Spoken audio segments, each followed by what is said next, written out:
Assalamualaikum warahmatullahi wabarakatuh. Perkenalkan kami dari kelompok 8 akan membahas tentang pengumpulan dan penilaian bukti audit. Nah, untuk kelompok kami sendiri terdiri dari 4 anggota. Yang pertama ada Retno Dian, NIM akhir 02, lalu Eka Putri, NIM akhir 46, lalu Sylvia Anggrani, NIM akhir 67, dan Jian Firda, NIM akhir 69. Selanjutnya, ini pengertian bukti audit. Bukti audit merupakan seluruh data, catatan, pernyataan, dan fakta yang diperoleh auditor selama proses audit untuk mendukung penilaian terhadap keandalan dan efektivitas sistem yang diperiksa. Bukti ini dapat berasal dari hasil pemrosesan sistem komputer, log aktivitas pengguna, dokumen kebijakan internal, atau pengamatan langsung terhadap proses yang terjadi. Auditor tidak dapat memberikan opini tanpa adanya bukti yang cukup, relevan, dan dapat dipercaya. Bukti inilah yang menjadi dasar bagi auditor dalam menarik kesimpulan dan memberikan rekomendasi perbaikan terhadap sistem informasi yang diaudit. Selanjutnya, ini ada jenis-jenis bukti audit. Yang pertama ada struktur pengendalian intern. Struktur pengendalian intern dapat dipergunakan untuk mengecek ketelitian dan dapat dipercayai data akuntansi. Kuat lemahnya struktur pengendalian intern merupakan indikator utama yang menentukan jumlah bukti audit yang harus dikumpulkan. Oleh karena itu, struktur pengendalian intern merupakan bukti yang kuat untuk menentukan dapat atau tidaknya informasi keuangan dipercaya. Lalu yang kedua ada bukti fisik. Bukti fisik banyak dipakai dalam verifikasi saldo berwujud terutama kas dan persediaan. Bukti ini banyak diperoleh dalam perhitungan aktiva berwujud. Pemeriksaan langsung auditor secara fisik terhadap aktiva merupakan cara yang paling objektif dalam menentukan kualitas yang bersangkutan. Oleh karena itu, bukti fisik merupakan jenis bukti yang paling dapat dipercaya. Selanjutnya ada catatan akuntansi. Catatan akuntansi seperti jurnal dan buku besar merupakan sumber data untuk membuat laporan keuangan. Oleh karena itu, bukti catatan akuntansi merupakan objek yang diperiksa dalam audit laporan keuangan. Ini bukan berarti catatan akuntansi merupakan objek audit. Objek audit adalah laporan keuangan. Tingkat dapat dipercayainya catatan akuntansi tergantung kuat lemahnya struktur pengendalian intern. Selanjutnya ada konfirmasi. Konfirmasi merupakan proses pemerolehan dan penilaian suatu komunikasi langsung dari pihak ketiga sebagai jawaban atas permintaan informasi tentang unsur tertentu yang berdampak terhadap asersi laporan keuangan. Konfirmasi merupakan bukti audit yang sangat tinggi reliabilitasnya karena berisi informasi yang berasal dari pihak ketiga secara langsung dan tertulis. Selanjutnya ada bukti dokumenter. Bukti dokumenter merupakan bukti yang paling penting dalam audit. Menurut sumber dan tingkat kepercayaannya, bukti dokumenter dapat dikelompokkan sebagai berikut. Yang pertama ada bukti dokumenter yang dibuat pihak luar dan dikirim kepada auditor secara langsung. Yang kedua, bukti dokumenter yang dibuat pihak luar dan dikirim kepada auditor melalui klien. Yang ketiga, ada bukti dokumenter yang dibuat dan disimpan oleh klien. Selanjutnya ada bukti surat pernyataan tertulis. Surat pernyataan tertulis merupakan pernyataan yang ditandatangani seorang individu yang bertanggung jawab dan berpengetahuan mengenai rekening, kondisi, atau kejadian tertentu. Bukti surat pernyataan tertulis dapat berasal dari manajemen atau organisasi klien maupun dari sumber eksternal termasuk bukti dari spesialis. Selanjutnya akan dilanjutkan oleh rekan saya Jihan. Jenis bukti audit selanjutnya yaitu yang ketujuh, perhitungan kembali sebagai bukti matematis. Bukti matematis diperoleh auditor melalui perhitungan kembali oleh auditor. Perhitungan yang dilakukan auditor merupakan bukti audit yang bersifat kuantitatif dan matematis. Bukti matematis dapat diperoleh dari tugas rutin seperti penjumlahan total saldo dan perhitungan kembali yang rumit seperti perhitungan kembali anuitas obligasi.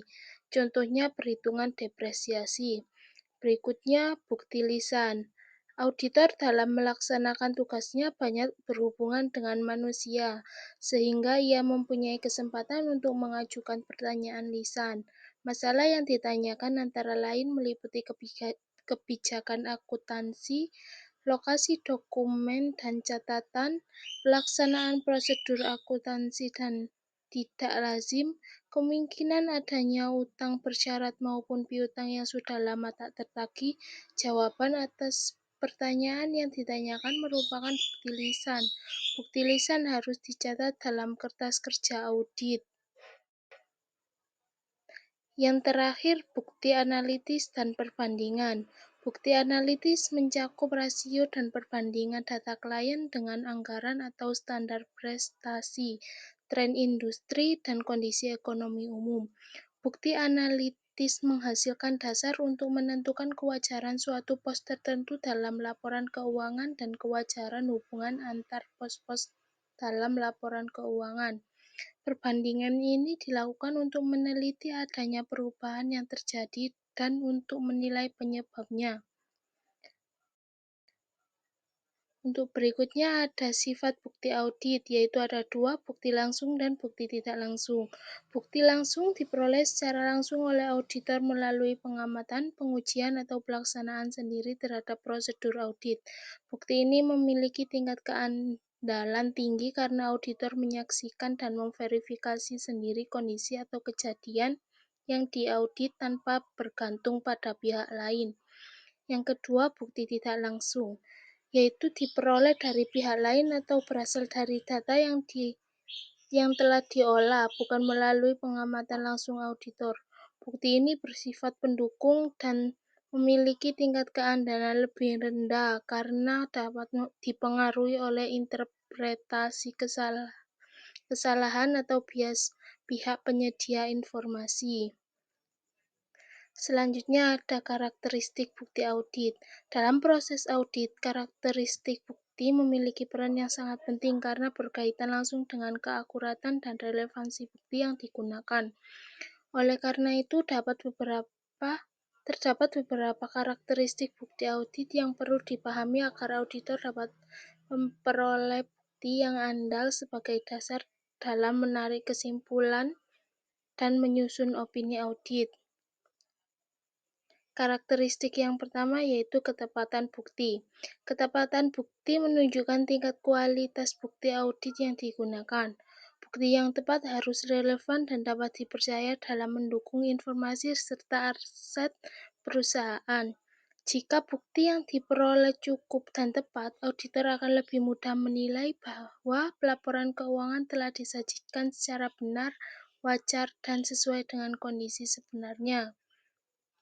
Yang kedua, relevansi. Relevansi berarti bukti audit harus memiliki hubungan yang logis dengan tujuan audit. Bukti yang digunakan harus sesuai dan berkaitan langsung dengan kriteria pemeriksaan yang diuji auditor. Bukti dikatakan relevan apabila dapat mendukung tujuan audit secara tepat. Selanjutnya saya akan melanjutkan materi yang dibawakan oleh Mbak Jihan tentang karakteristik bukti audit. Yang ketiga, reliabilitas bukti menunjukkan tingkat keyakinan auditor terhadap bukti yang digunakan. Yang kedua, reliabilitas yang dipengaruhi oleh kejelasan dan transparansi dokumen yang disajikan oleh perusahaan. Yang ketiga, semakin tinggi reliabilitas bukti, semakin banyak keyakinan auditor bahwa laporan atau dokumen yang disampaikan telah benar dan sesuai dengan kondisi yang sesungguhnya dan sebenarnya. Yang keempat yaitu kecukupan atau kelengkapan bukti audit, yaitu ada 4. Yang pertama, kecukupan bukti audit menunjukkan apakah jumlah bukti audit yang dikumpulkan sudah memadai. Yang kedua, penilaian kecukupan bukti bersifat relatif dan bergantung pada pertimbangan profesional auditor. Yang ketiga, banyaknya bukti sering dikaitkan dengan bobot bukti, yaitu weight of evidence. Yang keempat, bukti dianggap cukup apabila mampu memberikan tingkat keyakinan yang memadai bagi auditor dalam menarik kesimpulan. Selanjutnya, Yang kelima, ada kompetensi bukti audit. Ada ada lima komponen. Yang pertama, kompetensi bukti audit dipengaruhi oleh keabsahan bukti dan sumber perolehannya. Yang kedua, reliabilitas bukti dipengaruhi oleh sumber bukti atau internal dan eksternal serta bentuknya, yaitu bentuknya itu ada dokumen, visual, atau lisan. Yang ketiga, bukti dari pihak eksternal umumnya lebih andal dibandingkan bukti internal. Yang keempat, bukti tertulis atau dokumen asli lebih dapat dipercaya dibandingkan salinan atau bukti lisan. Yang kelima, ada bukti yang kompeten menjadi dasar yang kuat bagi auditor dalam menarik kesimpulan audit. Yang selanjutnya ada proses pengumpulan bukti audit. Sebelum pengumpulan bukti audit, seorang auditor merencanakan program audit. Ada beberapa proses perencanaannya, yaitu 1. Seorang auditor harus memahami lingkup usaha atau organisasi yang diaudit beserta evaluasi sistem pengendalian internalnya. Yang kedua, melaksanakan uji pengendalian. Yang ketiga, melakukan uji substantif. Yang keempat, setelah melakukan program audit sebelumnya, barulah seorang auditor melakukan pengumpulan bukti audit. Berikutnya ada uji pengendalian. Uji pengendalian adalah prosedur audit yang dilakukan untuk menilai apakah pengendalian internal yang dirancang oleh manajemen telah ditetapkan dan beroperasi secara efektif dalam mencegah atau mendeteksi salah saji material. Uji pengendalian bertujuan untuk menilai efektivitas pelaksanaan pengendalian internal, meningkatkan tingkat resiko pengendalian, dan sebagai dasar seorang audit untuk mengurangi atau menambahkan pengujian substantif. Prosedur yang umum digunakan seorang auditor adalah wawancara dan observasi. Jika resiko pengendalian rendah, maka dapat dikatakan bahwa pengendalian yang dilaksanakan sudah efektif, dan sebaliknya. Uji substantif yaitu prosedur audit yang dilakukan untuk mendeteksi salah saji material secara langsung pada saldo akun, transaksi, dan pengungkapan dalam laporan keuangan. Uji substantif bertujuan untuk menemukan salah saji material dalam laporan keuangan, memberikan keyakinan atas kewajaran saldo akun dan transaksi, serta menjadi dasar dalam pemberian opini audit. Uji substantif terdiri dari dua jenis, yaitu uji rinci dan prosedur analisis substantif. Uji rinci memeriksa bukti transaksi dan saldo secara langsung, contohnya melalui konfirmasi saldo hutang dan piutang, sedangkan prosedur analisis substantif menganalisis hubungan wajar antara data keuangan dan non-keuangan, contohnya melalui perbandingan tren rasio keuangan dan realisasi anggaran. Selanjutnya saya akan menjelaskan tentang pengumpulan bukti audit. Setelah melakukan uji pengendalian dan uji substantif, barulah seorang auditor melakukan pengumpulan bukti audit yang meliputi observasi atau pengamatan kegiatan operasional perusahaan.